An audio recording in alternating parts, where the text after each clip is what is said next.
What if I told you that your beloved leave-in conditioner might be doing more harm than good? Yup, that same product that's supposed to keep your hair soft and moisturized might actually be the reasons your strands are dry, breaking, or dull. Let's talk about the dark side of leave-ins and how to use them without sabotaging your hair. Let's acknowledge why people love leave-ins. For most naturals, leave-in conditioner is a holy grail. For me too. After shampooing and conditioning, it's the step that's supposed to seal in moisture and soften the hair and make styling easier. And honestly, when used well, leave-ins can do all that. But here's the thing, not every product works the way you think it does, and for some hair types, routines, and ingredients, leave ins can backfire. How leave ins can actually cause problems. Here's where things get messy. 1. Build up overload. Many leave ins are packed with silicones, heavy oils, or waxy ingredients that sit on top of your hair.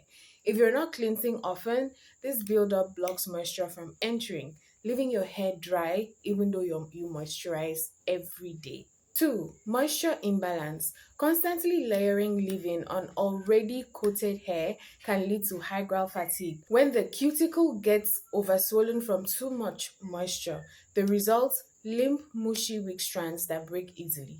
3. Wrong formulation for your hair.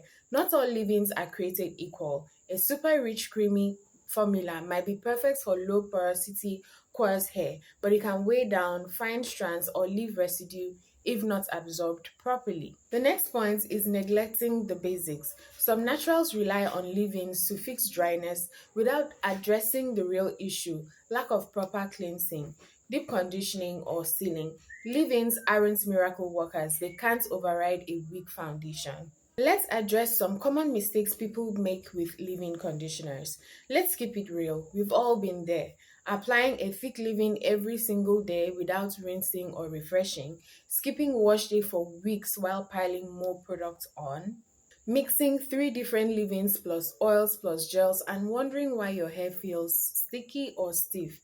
These habits turn a good product into a problem. Your hair ends up getting suffocated under layers and layers of residue of products instead of actually getting hydrated. How to use leave-ins the right way. I'm not here to cancel leave-ins. I love leave-ins. I'm here to help you use them smarter. Here's how. 1. Start on clean hair.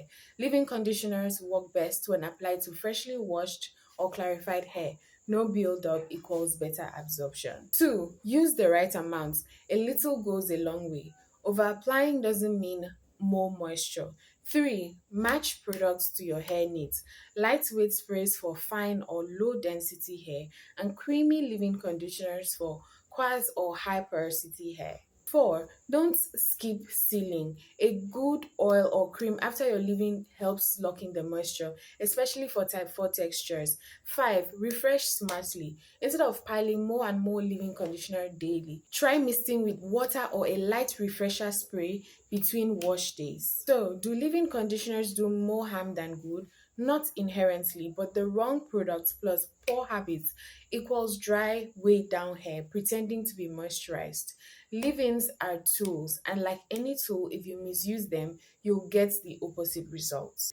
Healthy hair starts with clean foundation and smart layering, not product obsession. If this gave you a reality check, hit that like button. Drop a comment. How often do you use leave-in conditioners?